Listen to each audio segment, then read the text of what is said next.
Shabbat Shalom. Thank you for being here. It's a Shabbat today, so that's why I greet you in such a manner. If you don't keep the Shabbat, that's fine, but I keep it. It works well for my physical and mental health also. Nothing God made is in vain. The Sabbath is made for a human being. I, human being, take advantage of what God made for me. So, okay. Today, I'm going right into it. I'm going to talk about societal presumption of innocence. Okay, but quick check. Can you all hear me? I do this always in the start of my live streams because I don't want to do the valuable talking and you don't receive it. That's a waste of time. So, well, actually, not a waste of time. It's actually a waste. So just tell me, can you all hear me clearly? It's during the afternoon now. It's not evening yet. Oh, quite some people. Hey, Chuba is here. I'm glad you're here, brother Chuba. Tammy, sister Tammy is here. Danielle is here. Justin's here. Bridge is here. Okay, you can all hear me. That is good. Now, what is the presumption of innocence? You know what? Let me share my screen with you. Right.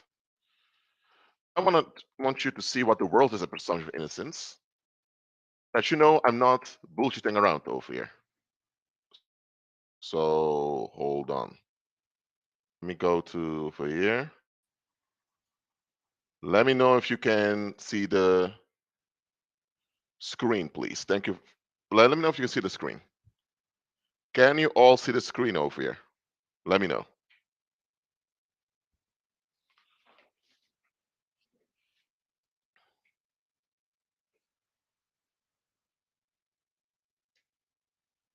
All right, so let me go over here. Presumption of innocence. Very briefly, just so you know that I'm not just talking out of my mouth over here. I, I'm talking out of my mouth, but you get what I'm saying.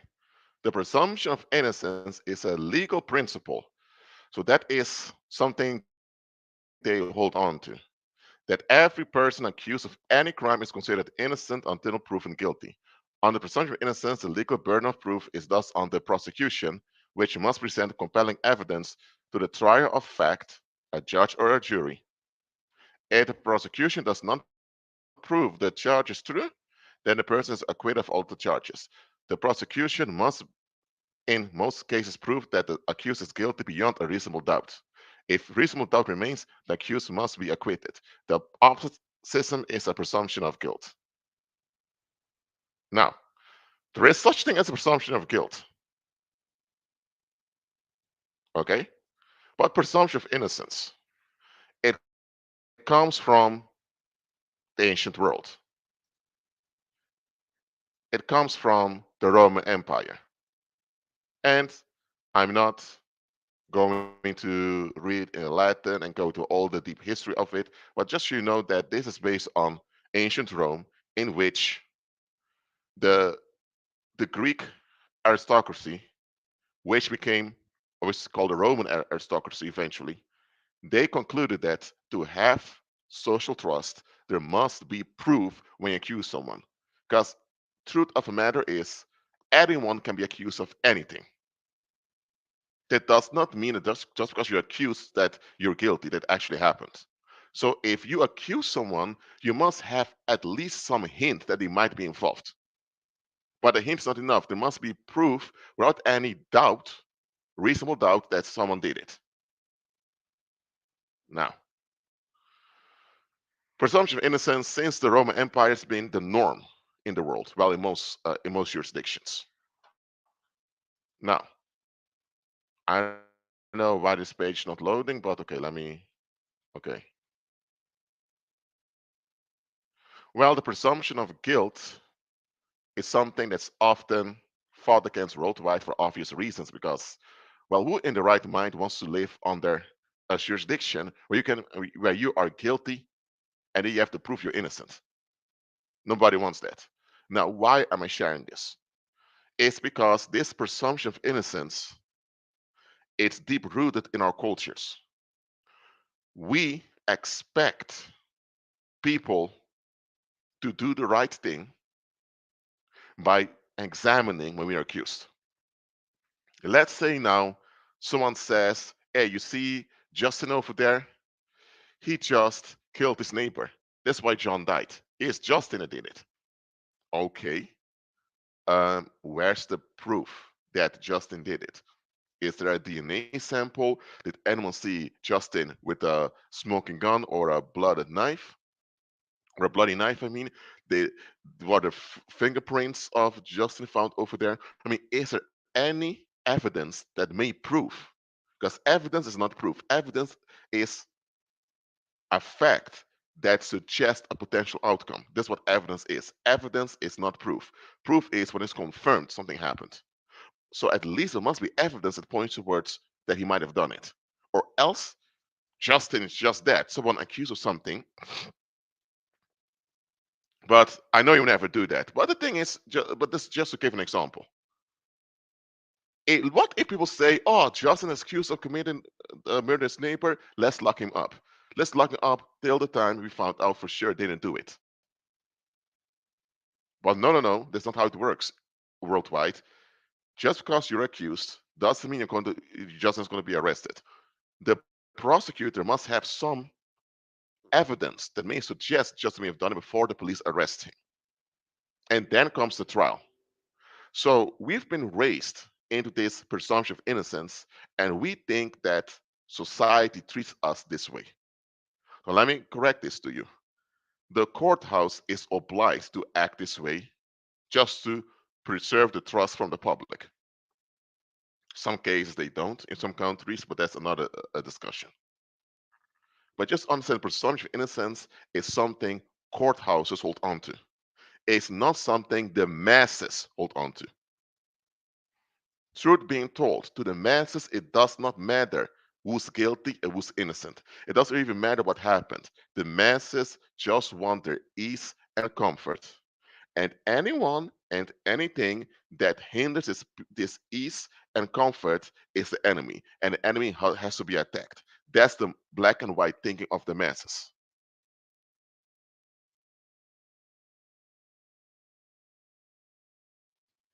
So when it comes down to it, the masses don't care whether you're guilty or innocent. They don't.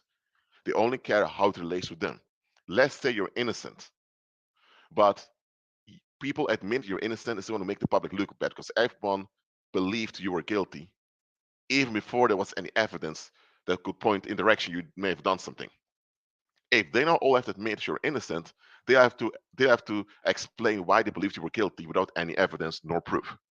This is going to look bad on them. So in this case, it doesn't suit the public's interest to admit you're innocent. So they will keep insisting you're guilty, or if you're not guilty of the crime they accuse you of, they will look for some dirt on you just to keep seeing you as a guilty individual. So in this case, they don't care whether you're guilty or innocent. In this case, you're innocent, but they want to treat you as guilty just to preserve their ease and comfort. Let's say you're guilty, but you're also a family man or someone that's deep rooted in the community. And not only that, let's say there's a pedophile ring somewhere that molested a lot of children. Let's say you're guilty of participating in this pedophile ring. But hold on, many of the clients of the pedophile rings are a lot of people in the community. So if they if you are accepted as guilty, then people also need to ask the question, okay, if he's guilty, then he needs to confess and call out all the other people who are involved with him. And then a big scandal is coming in the community. So in this case, you're guilty, but the public doesn't want to hear it because it's going to disrupt their ease and comfort. It may sound quite stupid, but that's how the masses are. And listen, I'm an anthropologist and I'm a sociologist, okay? And I have historical knowledge also. And let me tell you, that's how the masses are. That's why courthouses insist on the presumption of innocence, because they know the masses just want their ease and comfort to uh, persist. If the ease and comfort is disrupted, the masses become agitated, and once the masses are agitated, they'll take it out on each other.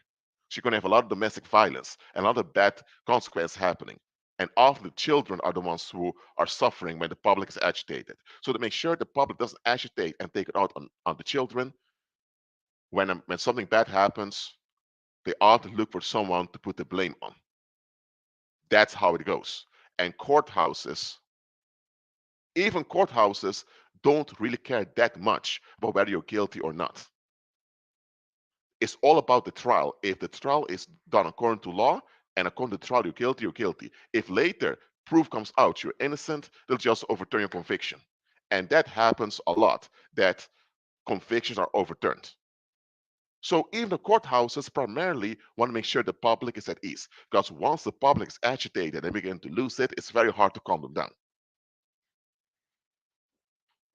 Well, Chuba, that's correct. Let's see if we can highlight Chuba's comment over here. Let me see. Yes, it is narcissistic. Give me unconditional ease or I'll escalate. That's true. That's the attitude of the masses. Either I have my ease and I'm left alone, or else something bad is going to happen. That is the masses. Now, a single individual cannot act that way, because a single individual can easily be shot or stabbed or arrested or whatever. But when a group of people act that way, then that's quite dangerous. Well, that's how fallen mankind is. They just want to escape. And if you're in the way of their escape, beware, because you may die, or you may lose body parts because they mutilate you just to show you who's in charge, so that you can never challenge them again, or they may I don't know, put you in prison, whatever. Or if you're in the way, but they can't get to you, they'll get to someone close to you, or take any random individual that's available to offload their unrest upon. This is the reality of fallen mankind. All right? Think about Christ. Christ was innocent, but it didn't matter in the end, because both the Judean leaders as well as the Roman government want to keep ease and comfort there in Judea, because the Roman Empire needed Judea. Judea was strategic province to the Roman Empire to preserve their economic dominance on the earth. If they would lose Judea as a province, the Roman Empire would face financial ruin. Because if Judea would successfully leave the Roman Empire, then Egypt would, and before you know it, it's a chain reaction. So that's why the Romans had this royal house, the Herodian royal house, that governed Judea as a client kingdom. So Judea was a kingdom governed by the Herodians on behalf of the Roman emperor. Why? So that there would be ease over there, because they needed the public to be at ease to preserve their empire. Simple as that. So the political interest of the Roman Empire, as well as the societal interest of the kingdom of Judea, that those two interests were the primary reasons why Christ was convicted and crucified. Christ was not convicted nor crucified based on any crime he committed. He was convicted and crucified based on the fact that, one, the Romans needed Judea to remain quiet and at ease, and the Herodians as well as the other Judean leaders wanted to keep the public at ease too. And Jesus was in the way with his good behavior and his good life. So if this happened to Christ, our Lord and Savior, why do you think that the masses today who operate in the same darkness are any different? No, they're not. So the presumption of innocence is something used in courthouses. It's not how the masses or society operate. They don't. It's all the courthouses need to keep the public in check as far as they can. All right? So now, societal presumption of innocence therefore does not exist. Now, what do I mean by societal presumption of innocence? With that, I mean assuming that the public is innocent.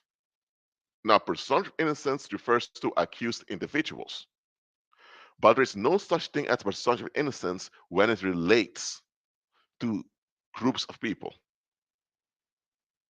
Now, I know that a company or a business can be sued. The business is a legal person. I'm not talking about that. Groups of people are considered innocent by default, but is this proper? Now, in the case of Christ Jesus, it was obvious that Christ was innocent. It was obvious that Christ meant no harm, no wrong to the public. So why did the public get along with Christ being convicted? Why? Because it was in their interest to get rid of Christ. Because Christ's attitude exposed their neglect. And because Christ exposed their neglect by being present in here and now, that's why they want to get rid of Christ any way possible. That's why. So in this case, the masses, which the Judean public back then, was not innocent. They were not. Yeah, Rashid, it's the scribes and Pharisees that insist on being arrested. Okay, but you had the Herodian dynasty that ran the kingdom. Why didn't they do anything about it, knowing it was innocent? Why didn't the rich Judeans back then in Judea stand up and say, "We don't want this to happen"? Where were the Roman officers? Where were they? So both the Judeans as well as the Romans as well as the others were there. They were in on it. They were guilty of having Christ murdered. Why? Because they didn't do anything to stop this wrongful conviction. And this thing, Pontius Pilatus means, or Pontius Pilate, the Roman governor, even said, "Listen, I wash my hands in innocence. I'm not guilty of this. What happens to this man?" You know what the public said? His blood's on us and our children. So they agreed to being guilty and to carry the consequence of that guilt as long as they get rid of Christ. Whoa! And they even sworn allegiance to Caesar, the same Caesar they wanted independence from. Wow! Talking about cooning. Oh Lord. Okay. Now let's in this live stream, I want to look at just maybe two, maybe three cases in which we have to ask the question, was the public truly innocent in what happened? Now, the first case I'm going to address is also a case I put in the title of this live stream, is the Florence Cassez case. Now, to show you who she is here, it goes like this. This woman and her Mexican boyfriend, you can see him over here, Israel Fallarta, they were arrested by the Mexican police. They were suspected of kidnapping as being part of some gang. Now, this arrest was aired on TV, but later there were doubts about whether it was truly a live broadcast or not. From the start, this case had doubts. That, oh, we arrested them on this day, but then according to the broadcast, they were arrested another day. So based on that alone, the case was corrupt. But you know what? There's a Netflix series about this right now. You can watch. I believe there are 3 episodes. I watched it. I'm not going into the details of this case because it's quite disturbing that this thing even happened, and also that the public fell for it. But let's go over here to talk briefly about it. Okay, Florence Marie Louise Cassez Crepin is a French woman convicted in Mexico of belonging to the kidnapping gang Los Zodiacos, or the Zodiacs. Hold on, Zodiacs, that's pagan.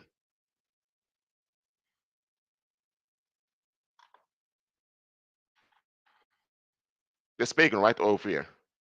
And by the way, it's not about what we think it is, it's about what it is. Okay? Now look at this. She received a 60-year sentence for the crimes of kidnapping, organized crime, and illegal possession of firearms. The sentence and a possible extradition to her home country created diplomatic tension between France and Mexico. Cassez denies all charges. On the 23rd of January 2013, the Supreme Court of Justice of Mexico ordered Cassez's immediate release, though to police simulating her arrest for the purpose of filming the day of the actual arrest. So the police lied. She was repatriated to France on the 24th of January 2013.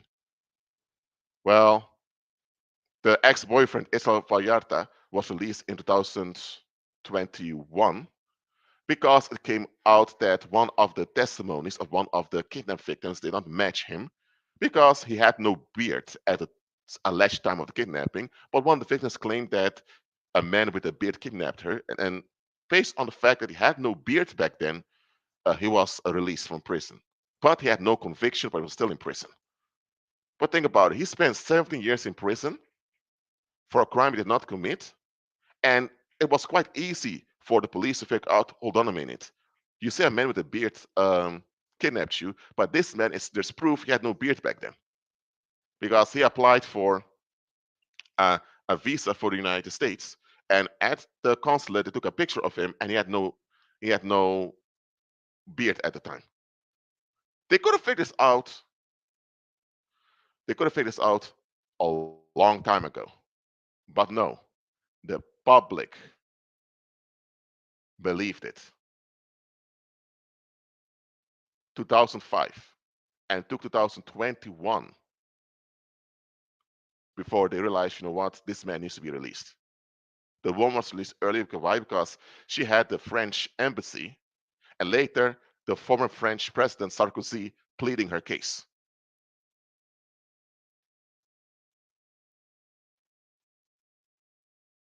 Now, just think about it. Mexico, a country where corruption is common. I don't know if maybe today it has decreased, but back then it was common. There was a lot of corruption. Kidnappings were common also. It was done by criminals, by so-called drug cartels. I explained the truth about drug cartels in another live stream already, what they really are. If from the start, even on live television in Mexico, doubts were uttered about this case, contradictions came out. Why didn't the public shut down the authorities, saying, hold on a minute, we don't want tourists to come to our Mexico and to go to bad treatment like this? It went on for a long time. That woman even went to prison in Mexico, and she was released because her homeland put pressure on Mexico. What if her homeland did not put pressure on Mexico? What would have happened then? She would have served the full 60 years in prison. She would be in prison until this day. Oh, and guess what? The ex-boyfriend was still in prison for years afterwards. It's only when the situation embarrassed Mexico's reputation that internally the new president of Mexico was sitting back there and realized, okay, we need to look into this. And then finally they figured out, you know what, this guy needs to be released. And now there's a Netflix documentary about it. But let me tell you, this Netflix documentary shouldn't even exist. It shouldn't even exist. Why does it exist? Because the public was neglectful. Now, France, the French government puts pressure on Mexico. But the question is, where was the French public putting pressure on Mexico? Were there any um, trade barriers put between Mexico and France? Did the French public say, you know what, we're going to boycott Mexican products right now because listen, one of our daughters, one of our women, Florence, is mistreated over there, and uh, they even gave her a conviction, even though the prosecutor promised the French embassy there wouldn't be any conviction. So they humiliated us. They gave a slap in the face. So you know what? We need to distance ourselves from anything Mexican. Not every Mexican is to blame for this, but we need to send a message. We don't allow our people to be treated like this. Where was the French public in this? The French media was on it, and the French government. Where was the French public? There were still French people going to Mexico on holiday. There were still French businesses doing business with Mexico. Where was the loyalty of the French society towards this woman? Let me tell you, if the French public, if they were loyal to this woman and they would have put societal repercussions towards Mexico, Mexico would have suffered economically and financially a lot, and this case would have been resolved quicker. But here's the thing: it was only the media and the politicians from France that kept putting pressure over and over again, not the French public. So I want you to think about this. Your own homeland, your own homeland is not loyal to you. But I dare to tell you, if she's in France, as she is now, the French public expects her to obey the laws and to be polite and to consider them. Do you see now how society is a one-way street? You are supposed to be loyal. You're supposed not to complain and to cooperate. But when it's their time to look after you, when it's their time to be loyal towards you, now it's an option. So your loyalty towards this thing of society is an obligation. Because if you don't do that or you fail in doing it, something bad may happen to you. Either you go to prison or they blacklist you. So you're going to get a job. So you end up homeless. Life gets hard on you. But when it's time for them to be loyal towards you, you're an option. A lot of people in the documentary on Netflix, they pointed towards how corrupt Mexico was. But I realized, hold on a minute, why don't you talk about the neglect on the part of the French public? Oh, is it because the French public is considered European, or as you can say, white, and the Mexican public is mestizo, so mixed? Is that why you only look at the faults of Mexico, not the faults of the French public? Well, I call out the French public too. Where was their loyalty towards this woman? Where was it? I mean, if you're in France, a lot of French people refuse to speak English. Instead, you're speaking French. I mean, if you guys are so fond of your own language and so loyal and so insisting on your French culture, then be also loyal to the French people that make up the culture. Well, that's not how it works with worldlings. Unfortunately, that's not how it goes. Now, do you understand now why I keep telling you that as a believer, you should not be yoked with unbelievers?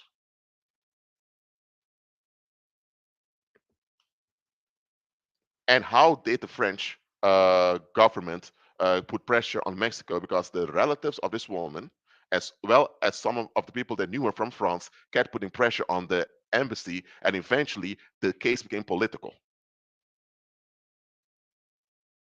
What if this case happened a year earlier? Or what if the relatives of this woman were not that knowledgeable about politics? What would have happened then? I already told you.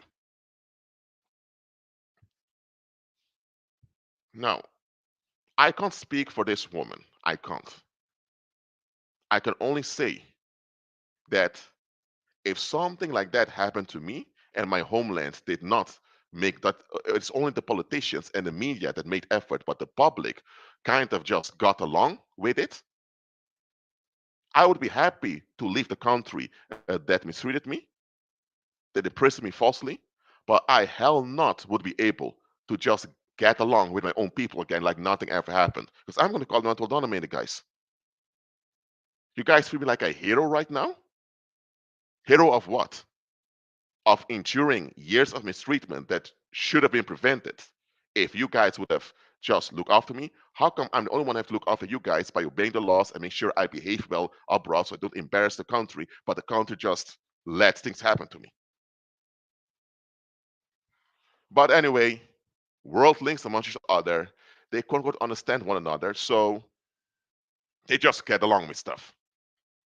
Now, apart from this Florence Cassez case, I'm going to briefly talk about those are not actual cases I'm going to spend a long time upon, but I just want to talk about two cases from the United States. So let me share the screen again. Hold on. Okay. Here there's some um, this is a small list. The list is the actual real list is much bigger, but this is some overturned conviction in the United States. As you can see, there are quite some of them. Let me go to Texas, where I used to be before. Yes, over here, Texas. I looked at these two cases over here, and Let's talk about this one. Randall Dale Adams was sentenced to death for the 1976 murder of a police officer. He was exonerated in 1989. Okay? Now, Cornelius Dupree was convicted of aggravated robbery, which was alleged to have been committed during a rape in 1979.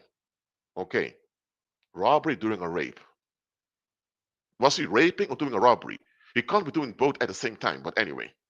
He was sentenced to 75 years in prison. Whoa, why so long? And paroled during the summer of 2010. RDNA evidence cleared him of the crime. He was declared innocent in January 2011. His 30 years of imprisonment is the longest of any exonerated inmate in Texas. Whoa. Okay. Here you can read further about the case. And it was DNA evidence that cleared him. But hold on a minute. Hold on a minute. You mean to tell me that back then in the 1970s, when this thing allegedly happened, you mean to tell me that there was no sign that there was something wrong with the court case? You mean to tell me that over the years, nobody talked about the inconsistencies? Okay, let's go to this case over here. I talk about Randall Dale Adams.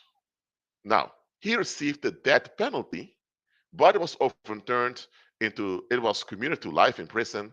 And after that, there was this documentary that came out, and this media coverage kind of highlighted his case. And the case didn't add up. So this embarrassed the justice system of the United States. So eventually they looked into it again, and well, he was acquitted from charges. Now, he was not bitter and all of that. He moved on with life. He married, uh, and all of that. But what if the sentence was not commuted to life in prison? What if it remained the death penalty? He would have been killed. And everyone would have believed that, man, he was a killer that was killed. How many folks have been killed, so-called death penalty, and later was found out, crap, they didn't do it? If someone's in prison, they can still be released and can redeem some of it. They can't take back the years that they went to prison, but at least they're still alive. Some justice can be done towards them. Now, people say, well, it's a miscarriage of justice. It's the courthouse who was wrong. It's the police. Hold on. Isn't it the public that wants a conviction to happen? Is it the public that says, if you do the crime, you do the time? Is it the public that goes to the courthouse to attend the court case? Is it the public that believes in the court system, that believes in the justice system?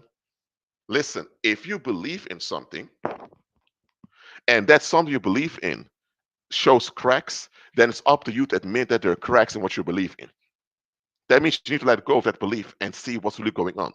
The moment there are cracks that appear in what you believe in and you don't want to face it, then it's on you. Look, if you enter a building and you see that water is leaking from the roof in the building, you're going to call it out, right? You're going to call it out saying, hey guys, look at that, there's water leaking over there. When you call it out, they can call a plumber to come and fix it.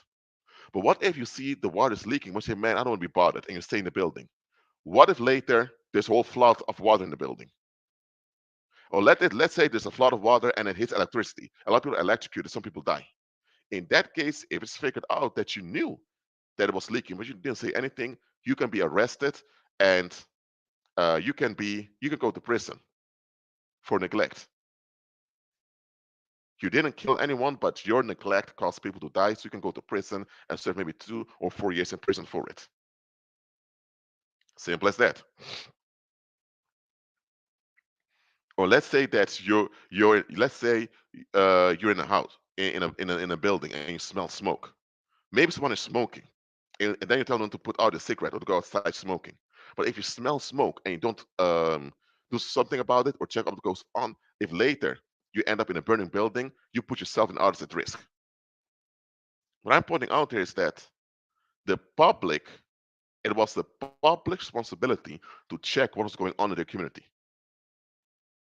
And when the cracks are showing that something is happening that cannot be justified, it's the public's responsibility to admit it and say, ho, ho, ho, we don't want this to happen over here. If the public would have done that in the case of this Florence Cassez, this whole case would have been resolved in 2005 or maybe early 2006.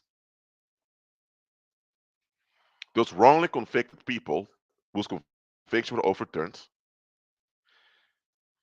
those convictions wouldn't even have happened if the public was involved in the here and now. But as I told you before, worldlings want to escape, they want to flee. So, because they want to flee, they don't want to be bothered. They want to be left alone. They want their comfort and ease to remain. They'll say, well, the police has its reasons why they arrested him. Or if you get convicted in court, there must be some reason to it. So when it's found out that someone was wrongly convicted, where's the apology from the public? Oh, there is none. Everyone pretends like, oh, it didn't happen. You may get some money as compensation to build, why? Because even if the conviction is overturned, people still see you as a criminal, and that stigma may not leave. And yeah, the criminal record has to be destroyed, and also the blacklist you're on has to turn away. But a lot of people are used to seeing you as the guilty party, and a lot of people are not willing to revisit how they view you. What if your ex-wife divorced you because you were considered guilty, and now she marries someone else? But now it comes out you're innocent. So now she needs to explain to her new husband why she divorced her ex-husband and married him. Well, the thing is, she divorced you and married that other guy because she wanted sympathy. She exploited you being found guilty to get sympathy, and it's based on the sympathy she met her current husband. So her sexual relationship with her current husband was based on you being the guilty party, her needing sympathy.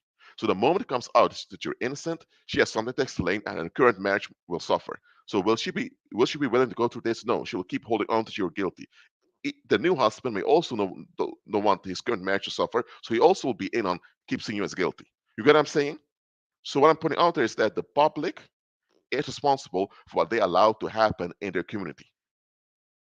You can't just put it all on the politicians or on the court or on the police, whatever. The public allows it to happen because the police officers, the judges, the lawyers, or the prison wardens, all those people came forth from the community.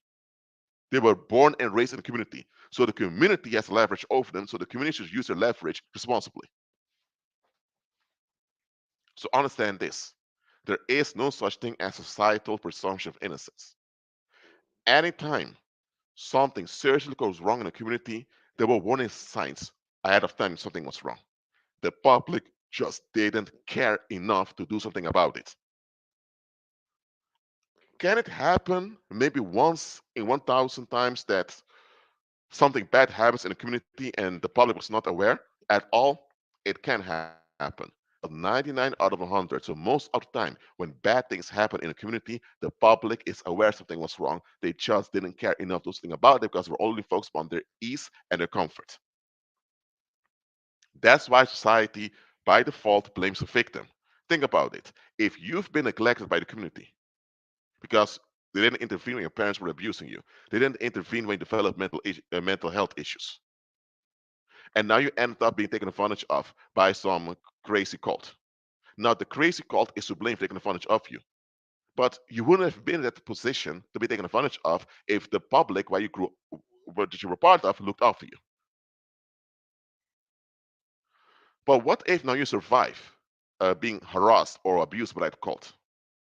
Now for the outsiders going to take dominated. How did you end up in that cult? Then people going to say, man, you were mentally messed up. But how did you become mentally messed up? Oh, it must be because you were neglected. Now it makes the community look bad. So the community wants you dead because the community doesn't want to have to explain to outsiders how neglectful they were. They want to put all the blame on the cult, or want to put the blame on you, saying, yeah, you're the one with issues, you're the one who doesn't have boundaries, blah, blah, blah. At the end of the day, You are a product of the community that you were raised in, that you were formed by. So if you ended up messed up, the community has a role in it. Because if you ended up with a university degree, with a good paying job, or you made a career, the community wants this credit saying, hey, you're one of us. The only reason you succeed is because you got support from us. When you end up well, the community wants credit. Why, when you end up bad, does the community doesn't take any credit? When you turn out bad, it's all on you, it's all on the other people who did you dirty. What about the community? Where's the community? So understand this. Don't have presumption of innocence when it comes to the public. The public, more than often, is guilty and neglectful. As simple as that. That's why victims are hated. Sometimes society will pamper a victim just to make the victim shut up and not hold them accountable anymore. Sometimes society will blame the victim and look for some dirt on the victim so that they can make the victim look crazy so nobody listens to them. They rather do this than to mention, you know what, we're at fault, we're not such good people, we need to do better. Why would they do that? Just admit, okay, we're not the best type of people. Okay, we need to do better. We need to take more responsibility. Because that means they have to give up escaping and chasing after comfort and ease. And they don't want that. They want to insist on comfort and ease no matter what. They want unconditional ease. That's what the masses want. Unconditional ease. And life does not work that way. Life contains out of natural challenges you need to go through, or else not life. So someone says, I don't think it was that obvious that Christ was innocent thing. You're the Son of God. It's quite controversial. Hold on. There were a lot of gurus back then in the Roman Empire who claimed to be descendant of the gods, the pagan gods. And there were also others who claimed to be the Son of God back then. But they crashed immediately because they were committing fraud, all type of stuff. So to say, and here's the thing, even if Christ claimed to be the Son of God, you can't say that he's out of his mind. But look at his life. Did his life bring forth harm to the community? No. So why does he have to die then? Why did they choose Barabbas to be released? Barabbas actually harmed the community. I'm telling you as it is. The masses want unconditional ease. Anyone that stands in the way of this ease is the enemy. As simple as that. Look, the public doesn't care if you can be Satan himself. As long as you give in to their restrictions, and because their ease can only exist in restrictions. They call it boundaries. Boundaries are nothing but the restrictions they put on you to control you. Why don't they put boundaries on the corrupt politicians or on the race police officers or on anyone else that harasses them? Where are the boundaries to the authorities that abuse them or exploit them? Oh, suddenly there's no boundary over there. Where are the boundaries towards the employers? Most of them don't. Oh, but if boundaries towards you, they wanna put restrictions on you to control you because they lack self-worth on the inside, and the way they compensate this lack of self-worth is by controlling you. That's how worldlings are. So when they can't put boundaries on you, when they can't restrict you and control you, they turn on you. So if you can be Satan himself giving in to the restrictions, well, they give in to you. And don't point to, oh, Freemasons want control and division. No, no, no, no. The masses are obsessed with control. The satanic cults only take advantage of this defect of the masses. The root of all the violence and evil on the earth are the masses. It's not Satan, not the fallen angels, not the Nephilim spirits, and it's not those human satanic cults. It's the masses who don't want to face life or want to escape all the time. It's the escapism of the masses that's the root of all the violence and evil on the earth. It's the masses with their escapism that energizes evil spirits. Evil spirits are parasites that feed off of the human life source of the masses. So it's the masses that energize evil spirits. Of course, evil spirits are to blame for over all the bad things on the earth. They are, but the human beings are the ones energizing them. Simple as that. In church, they put all the blame on Satan and the evil spirits. It's all about casting out evil spirits or fighting evil spirits. Okay, evil spirits are involved, absolutely, and Satan is to blame, of course. But why is the human species so inclined to just believe everything the satanic cults are telling them? It's because the masses want to escape. They don't want to be in the here and now present living. They prefer to be drained throughout the week, waiting for a paycheck at the end of the month. They prefer that than to actually be acting here and now and deal with the community issues in here and now. So the masses are not innocent. So stop presuming them to be innocent. Does it mean now that every human being that's part of the masses is an evil narcissist or some psycho, whatever? No, that's not true. Understand this, not every unbeliever is a narcissist or anyone with bad intentions. Absolutely not. But one thing you need to understand, those that don't serve the Heavenly Father, they all have this deep rooted urge to escape. And this deep rooted urge to escape makes them a liability in the long run. If they insist in this escapism, they're not victims anymore, nor they're innocent anymore. They become collaborators. Some even become perpetrators.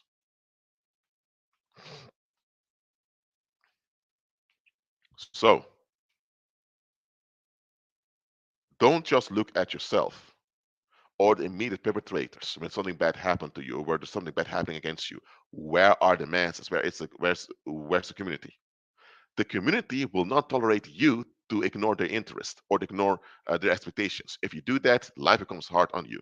If you go against other written expectations that we call laws, you can go to prison, you can get a fine or a criminal record, whatever.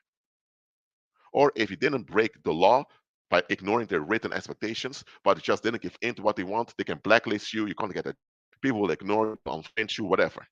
So when the masses don't bad happens. When the masses don't have their way with you, something bad happens to you. So you are compelled to consider the masses. And they remind you that they can do something to you. That's why society will never praise you when you succeed in life. The closer you come to financial independence, the more society will turn on you. Because it's your financial dependence that's the main thing they have on you to make you comply with them. Simple as that. That's why when you get a new job, a lot of people clap for you. You start your own business and your business succeeds, very few people clap for you. Why? Because society is all about making sure that they can replace you anytime they want to, so they can escape.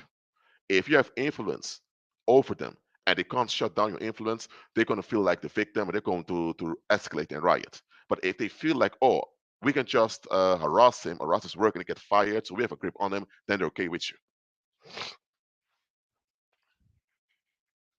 So stop putting it all on the satanic cults or the paranormal. Yes, the paranormal and satanic cults are involved and they are to blame, and they are the ones stirring the mass, but the masses themselves are the ones who insist on their satanic escape. And this is something that a lot of people are not willing to accept, but it is the truth. It's the truth that's proven throughout human history. The masses insist on escaping. Am I saying that the satanic cults and the paranormal are better? No, absolutely not. They're all in darkness. But the masses, they don't know any restraints when they're upset. When the masses get upset, there are no restraints. You have to put restraints on them. That's why a lot of those conspiracy theorists are not good to listen to. Why? Because they're so focused on conspiracies by the government or by the corporate world. And they fail to see that the main conspiracy in human history is that the mass want to escape instead of submit to the Heavenly Father.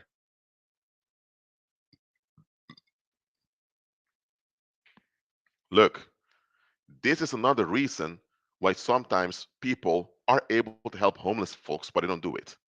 Now, not all homeless people are victims. Some of them were reprobates who lost everything because things backfired on them. But let's say you have a homeless guy who became homeless because it wasn't his fault. People just did him dirty and he lost everything. The issue is if you're homeless for so long and nobody in the community you're close to you reach out to you, here's how it goes. If you're homeless and you've been homeless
Can you all hear me?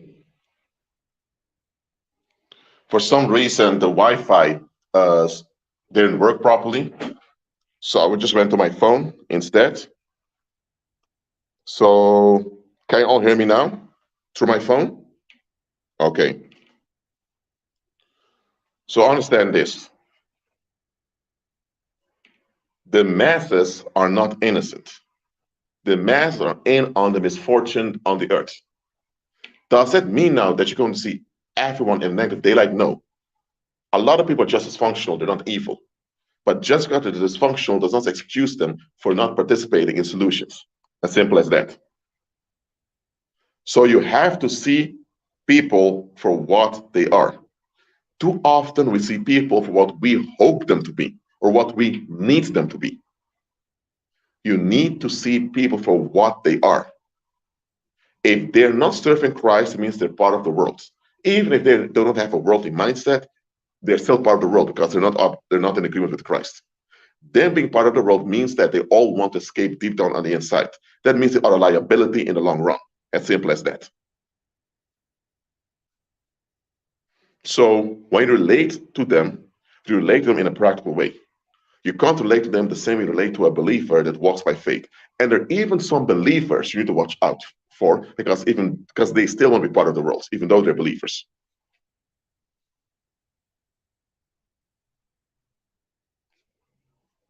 Yeah. Just like Danielle said, when you realize how neglectful the masses are, it's scary because you still have to be involved with them. You still have to go to your work. You still have your job. You still have your children that need to go to school. You still have your in-laws to deal with. Or you still have to go to the supermarket. You still have to. I get what you mean.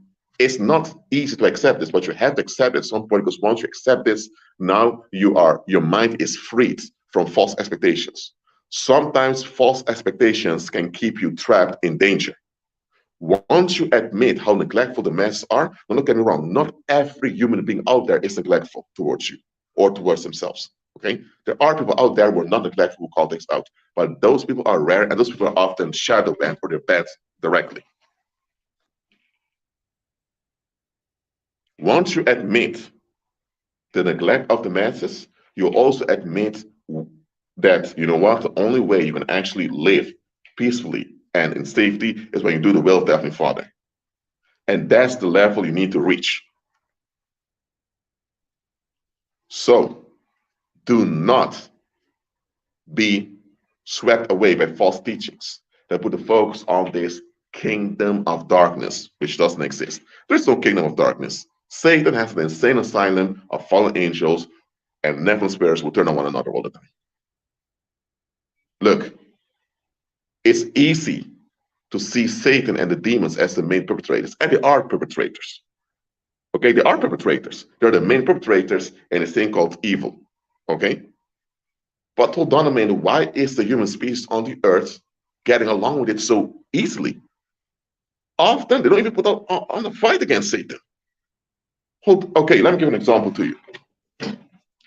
This is how the Romans did it in ancient times. Okay?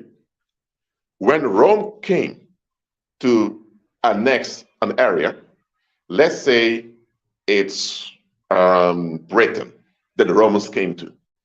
The Romans crossed the English Channel, back then called, I believe, Oceanus Britannicus. But anyway, let's say you have the Roman military crossing the English Channel. They arrive in Britain, and the Roman soldiers send some spies. And some of the spies encounter you. You are a baker in some British village. And you see the Roman soldiers, and you automatically collaborate with them. You tell the Roman soldiers all the secrets of the community, all the weak spots, everything. Do you think those Roman spies are going to reward you after Roman took over Britain? What do you think? What do you think? Let me know in the live chat.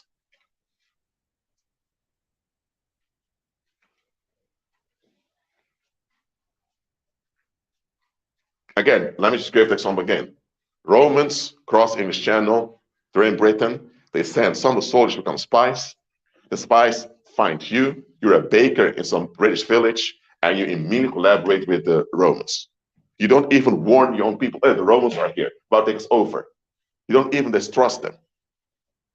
You just you should just surrender, give over so quickly without even asking you. Do you think the Romans, after they finish the annexation of Britain, are going to reward you? What do you think? I'll give you like a half minute to answer. Do you think the Romans would um, honor such a individual who committed treason towards their own people? Let me know. What do you think? Would the Romans have done something like that?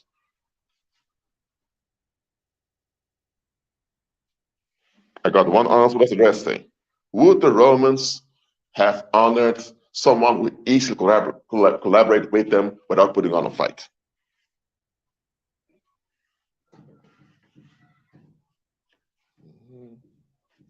Let me see. All right. Nope, absolutely not. This how it would have happened. Those spies would go back to the headquarters and inform them, this is all we know. Some baker over there helped us out. So this is what the general is going to say, okay, bring the baker over here. Tell him we want to talk to him. Okay, so the Roman soldiers go out, take over the village, plunder, do everything. This is going to happen. The general is going to order you to be executed by the Roman soldiers. And he's going to say, we, Rome, we don't honor traitors. Listen, we are invaders to your homeland. Okay, we have the intention to include you in the Roman Empire. We have the intention to build aqueducts, all types of good things over here. But what we're doing here is wrong, just invading your country. We expect you to warn other people that others come to invade your country. What did you do? You didn't even care about the people in your community. You only cared about your own ease. You were willing to sell out your own community and endanger everyone just to get some ease. You thought, oh, let me just join the Romans so I can have a good lifestyle and I can go up in life. All those other people in my community, my mom, my dad, all the people, F them. I don't care if they die, if they get hurt, whatever. I need to get better. We don't honor traitors like you. That's how Rome was. That's why the Roman Empire lost so long, because the Roman Empire never honored traitors. If you collaborate with Rome because you believed that collaborating with Rome would benefit your people, that would be different. In this case, Rome would reward you because Rome would say, listen, you consider your own people and you were willing to, because you really thought that collaborating with us was the best for your people. You didn't turn on your people, you tried to help your people out by doing what you thought was best. That would be different. But if you just surrender, easily saying, hey, I don't care, just leave me alone, do whatever you want to do, the Romans would kill you. They would really get rid of you. This is what the Romans did. When the Romans took over an area, they would look for the traitors of the local community, and they would execute all the traitors.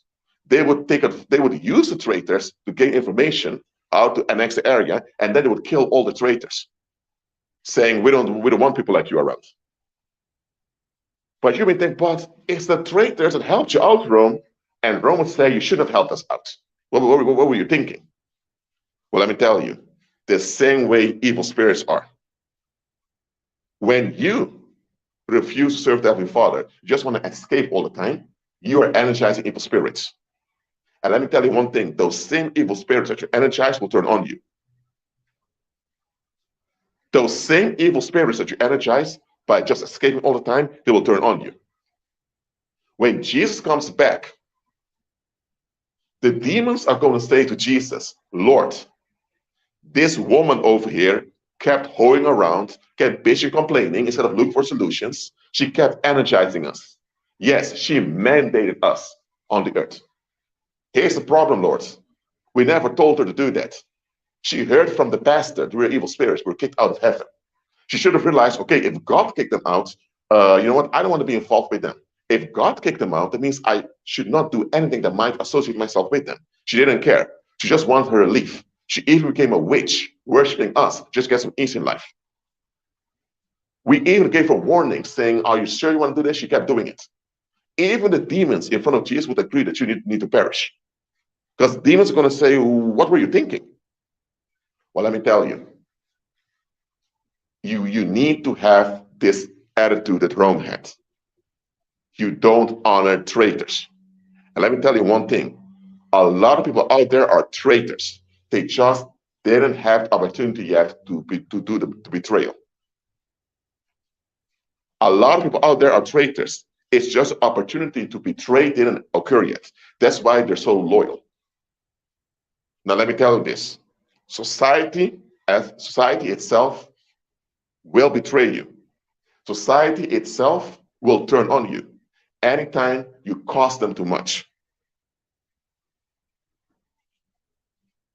So if you serve society and you don't want to face what society really is, then it's on you when they turn on you. They shouldn't turn on you, but it's on you because you were serving a false master. You can't serve a false master and expect him to work out for you. It doesn't work like that. Well, let this be clear unto you. As believers, we walk by faith, we walk in love towards everyone, but we can't walk in love with everyone. We are in the world, but not of the world. We're in society, but not of society.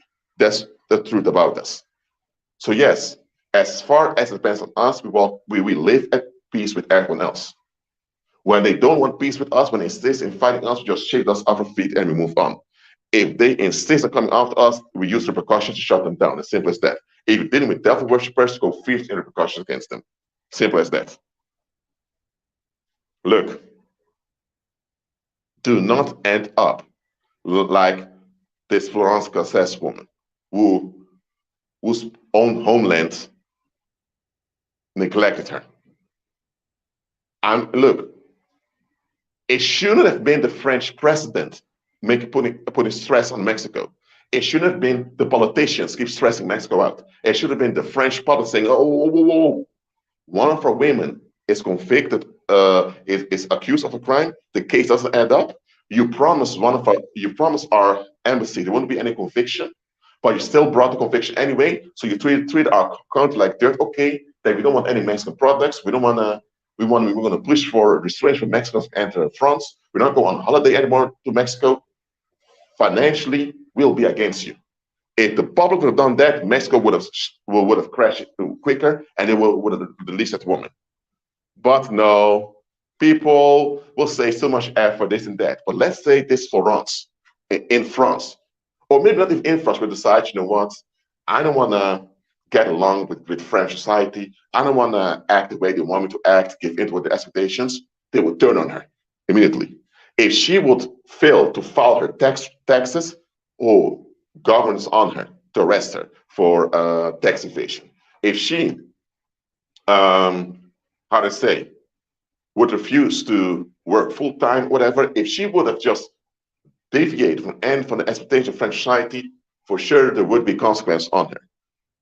So she has to be loyal, but the country doesn't be loyal towards her. Saints, don't let this happen to you. Some French folks may not like what I just said, but hey, it's the truth. Society is never loyal towards you. Society is only loyal to what society can get out of you. Oh, and now I have another question. What if it wasn't a pretty white woman from France that this happened to? What if it was a French man that happened to? Or better said, what if it was some migrant with a French passport, still a Frenchman that this happened to? Do you think that all that effort would have been done also? Oh, likely not. And what caused it was she was considered a pretty white female from France. That's why it motivated people to also put pressure on Mexico. Hey. And now, years later, after she was released, it's a victory for France. Yeah, right. Look, we have to see things for what they are. There's no presumption of innocence that applies to society. So stop inventing it. Stop inventing it. That's why, listen, if you need to process this, that's the mass or neglectful process, if you need therapy about it or counseling, go for it. But you still have to admit the fact, it is what it is. Once you process this, you see things much clearer in life, and you are able to make better decisions and able to avoid danger. Most of the dangers people encounter is because they don't see how neglectful the masses are. They expect, hey, I'm a good person, I don't bother anyone else, so if ever I'm in trouble, people have the decency to look after me. Well, if you have that expectation, good luck. It won't benefit you. If you have no leverage over the masses, they will not comply with you. If you have no leverage over the masses, they won't comply with you. The only reason the mass will comply with you is because either makes them look bad for complying with you, and they don't want to lose their reputation, or because you have something on them, they have no choice but to comply with you. Just relying on the goodwill of people in society, don't do that. It won't turn out well for you. It won't. All right. That was the live. Are there any questions about this topic? Let me know in the live chat, please. Thank you very much. If you have to go now, you can go. That's the class over. Yes, I can see the internet is working again. Okay, on the modem. So if you have any questions about this topic, please ask them now. Thank you very much.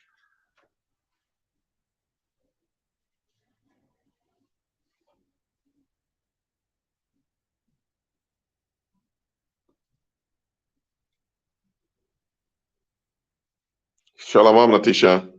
Glad you're here. You came a bit late, but you can also play the live stream back. Don't worry about that. Any questions about this topic?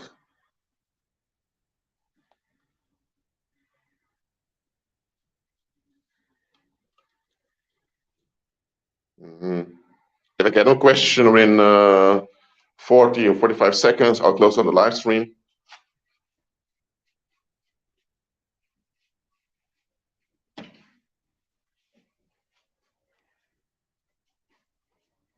Praise the Lord. The Lord is good.